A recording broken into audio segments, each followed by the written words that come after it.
Summer is fully here, guys. With the temperatures continuing to climb, it becomes more and more critical to have power during power outages, especially in states like Florida and California where hurricanes are common. But this guy right behind me is the Dabbsson 2000L, and it's a great all-around power station. It's nimble, it has the capability to power different devices like our fridge, but particularly I wanted to see if this guy would power my RV air conditioner. But before we do that, let's just go over some specs of the Dabbsson 2000L, and then let's get started. All right, so right here on the front, we have a cigarette lighter, so we can plug in 12-volt items there. We have two USB-Cs, two USB-As. We've got a light there in case we need to SOS, I don't know. We also have 6 plugs here, 3 of which do not have this grounding plug, so you can plug an item in that doesn't have this third prong into here, and then you have these 3. And we just power it on with this button here, and then it lights up when it's powering the AC ports. And then very basic on the back side, we have our solar connection, which we can receive up to 800 watts through this connection. And then we have our AC charging port there. Now, as you can see right here, our capacity for the battery is 2,048 watt hours. AC output is a 2,200 watt pure sine wave inverter, and it has a 4,400 watt surge. So I'm curious if this will power my AC on the camper. We're gonna check that in just a minute. Our AC charge input is up to 1,500 watts max, which is pretty impressive. So we can charge this up really fast. The Dabson comes in at 41 pounds, and it has these ergonomic handles, kind of like the EcoFlow, so it's super easy to move around. So let's bring this over to our camper and see what we got. Okay, so normally on our camper, we would have a really big 3-prong 30 amp plug that goes here, but this adapter allows you to run a thicker gauge extension cord. I think this cord is made for about 20 amps, which we shouldn't be pulling that over that with our AC, so it should be no problem at all. I've run the AC on this same setup when I forgot to bring the cord with me. So we're gonna plug this into our power station here, and then I'm gonna pull it closer to our AC there, and then we can watch and see what the wattage is as this unit kicks on, and then as it continues to run. All right, so let's hit our power button for our AC plugs.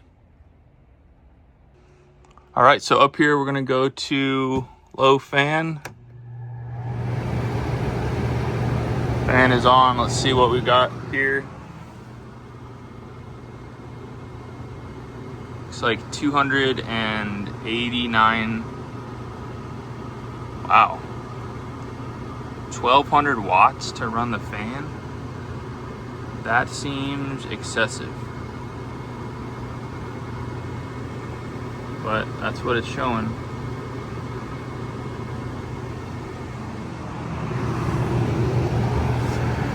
Let's go over to high fan.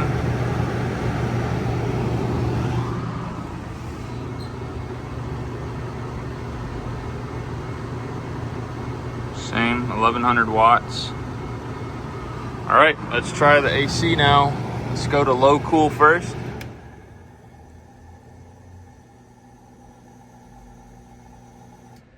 Okay, that was a swing and a miss. So it tripped something and stopped sending power.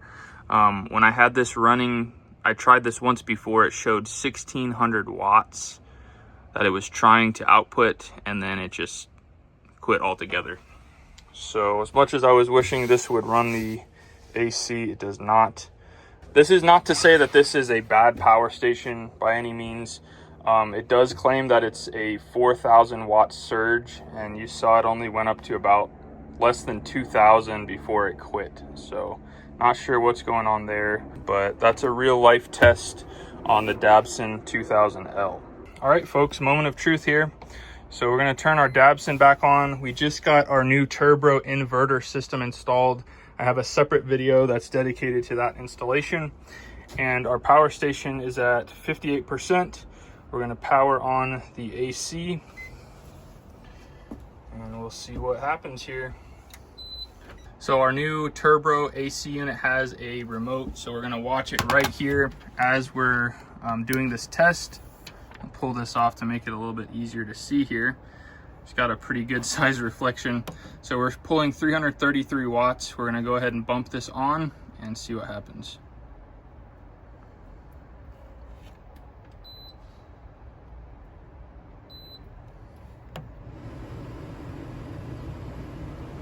So 500 watts with the fan.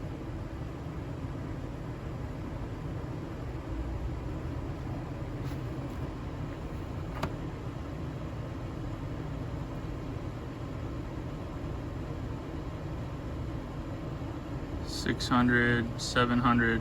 The compressor has turned on and is ramping up. You can hear it turning on. 1,000 watts. All right, so the system is fully running right now at max capacity. We're pulling 1,100 watts, and that's with everything. That's with the fan, the compressor, everything. Absolutely amazing. Ice cold air coming out of our vents already. So the compressor is absolutely on. Can't even hear it, and it's all being functioned off the Dabbsson 2000L. Really impressive. So we're up to almost 1,300 watts. This supposedly has a 4,000 watt peak and a 2,000 watt running. You can run it at 2,000 watts consistently for any given amount of time, you know, depending on how big the battery is, 2,000 watts. But right now we're hovering right at 1,300 watts. So we'll give it a few more minutes and see if we can keep cranking along here. So we're spitting out 43-degree air, just ice cold air coming out of this thing. And we're right at 1,300 watts. So I'm just gonna let it run and see how long we can go from, we started at 58%. So we'll come back when we're drained a little bit further. And as this has run for a couple hours, we'll see how things are going here. All right, everybody, it's 5 o'clock and this thing is still cranking, and we are getting towards the end of the battery life on this guy. We're at 8%, still pulling 1,300 steady. So it's been able to do this for several hours. I think we started that test around 2 o'clock, give or take, and that was at, I think, 55 or 56% when it started. So if we were at a full charge, I'm confident we could get 5-6 hours, maybe 7 hours out of this guy. And one thing that I've noticed is that we just got back from a camping trip where it was hot during the day, but it was cold during the night. And the only time we needed this was like midday, around 1 or 2 o'clock. We ran it for a couple hours and it was totally fine. We were able to take a nap in the air conditioning and it was awesome. So something like this can be so versatile with camping and overlanding and just emergency preparedness in general for emergency backup power.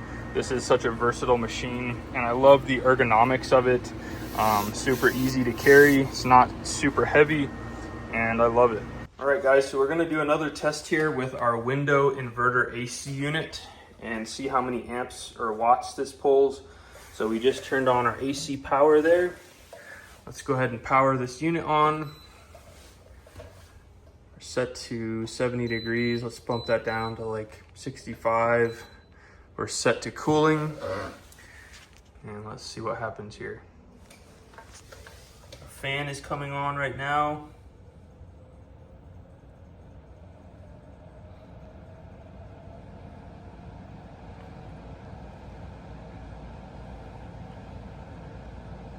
So 44 watts, super low.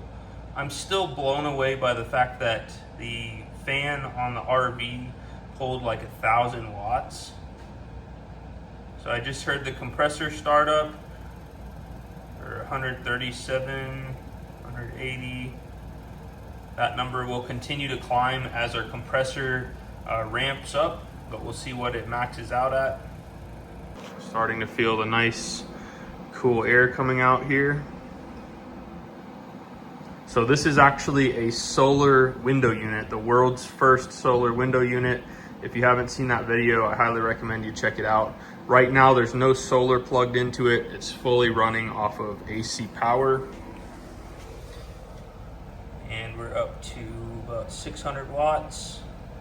No problems thus far with the Dabbsson 2000L.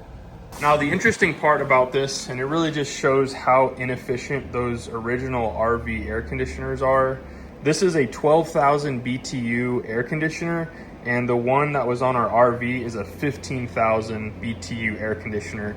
And this is how much of a difference we're seeing here.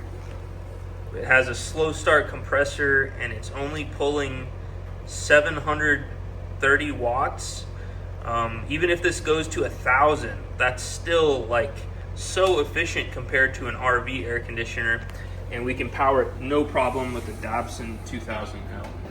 So a lot of people in this video that I did with this window unit said that they would run their window air conditioner and run a solar panel off the Dabson or off their power station, so they could run this off of solar energy and use the battery during the day. So right now this says it would run it for 2 hours. So, you know, obviously you're not going to be running this non-stop. If you're just trying to condition a small space, this will run and cycle. So this number could actually be higher. But I just wanted to see if it would do it, and absolutely it did, no problem. It's just spitting out icicles right now. So awesome test for the Dabbsson 2000L. Well guys, I think this is a fantastic all-around power station. It's nimble, it's lightweight, and it has the capability to power a window unit, the new inverter RV air conditioner. And just for clarity, that RV air conditioner pulled a lot of wattage, and pretty much any smaller power station like this one would not be able to start that up. And even if it did, it wouldn't be able to run it for a very long time. So upgrading the RV air conditioner to the inverter really makes a huge difference. And I was super pleased that this was able to power it. I was also pleased that it was able to power our window air conditioner. So in an emergency situation, we can power things like that, our fridge, charge our phones, and it's just an awesome thing to have in the event of a power outage. Now, normally the Dabbsson 2000L is $699, but it's going to be marked down to $594 for the Prime Day event. So make sure and check out the link in the video description and get these deals while they last. Now, if you guys want to see our solar window air conditioner install, you can check out that video right there. And until next time, you guys be safe. Later.